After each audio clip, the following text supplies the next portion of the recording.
Plus-നകത്ത് ഒരു പ്രൊമോ വന്നിട്ടുണ്ട്. ഈ ആഴ്ചയിലെ നോമിനേഷൻ 12-ാം ആഴ്ചയിലെ നോമിനേഷൻ അടിപൊളി നോമിനേഷൻ ആണല്ലോ.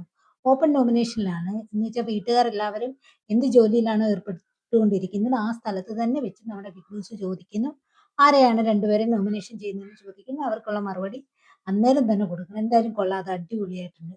അപ്പൊ ഓരോരുത്തരും ഇപ്പം വെളിയിലിരിക്കുന്ന ആതിരയും നൂറയും അനുമോള് വെളിയിലിരിക്കുകയാണ്. അപ്പൊ അവര് വെളിയിലിരിക്കുമ്പോ അവരെന്താണ് പറയുന്നതെന്ന് കേൾക്കാൻ വേണ്ടി നമ്മുടെ ആര്യൻ അവിടെ ഒളിഞ്ഞു നിൽക്കുന്നുണ്ട്.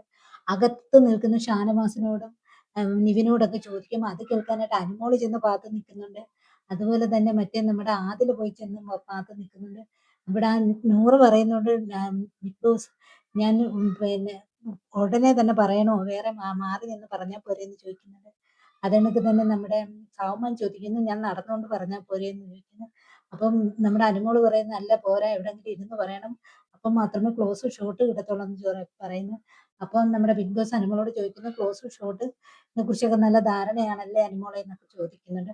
അപ്പൊ ഇന്ന് ഈ പ്രാവശ്യം കിടുക്കാച്ചി നോമിനേഷൻ ആണ് കേട്ടോ. ഓപ്പൺ നോമിനേഷൻ കൊള്ളാം. അത് നല്ല രസമുണ്ട്, ഭംഗിയുണ്ട്. നമ്മുടെ ആര്യനൊക്കെ അവിടെ കിച്ചണിൽ ജോലി ചെയ്തുകൊണ്ട് നിൽക്കുകയാണ്. അപ്പൊ അവിടെ ഓരോരുത്തർ ഓരോ ജോലിയിൽ ഇരിക്കുമ്പോഴാണ് നമ്മുടെ ബിഗ് ബോസിന് ഈ ചോദ്യം വരുന്നത്.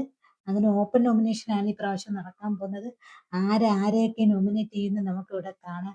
ഇവിടെ നമ്മുടെ ഷാനവാസും പെങ്ങളുട്ടിമാരും കൂടെ ചേർന്ന് എങ്ങനെ ഓപ്പൺ നോമിനേഷൻ അവിടെ ഷാനവാസ് വെയിറ്റ് ചെയ്തിരിക്കുക ആരെ നോമിനേറ്റ് ചെയ്യും ആരെ നോമിനേറ്റ് ചെയ്യത്തില്ല എന്നൊക്കെ. അപ്പം ഈ ഓപ്പൺ നോമിനേഷൻ വന്നപ്പോൾ അതിലേക്കും നൂറയ്ക്കും നോമിനേഷൻ ചെയ്യാനുള്ള ഒരു ഭയമൊക്കെ ഇവിടെ കാണുന്നുണ്ട്. എന്തായാലും എന്ത് കിടക്കാച്ചി എന്തായാലും നോമിനേഷൻ ആയിപ്പോയി. അടിപൊളി.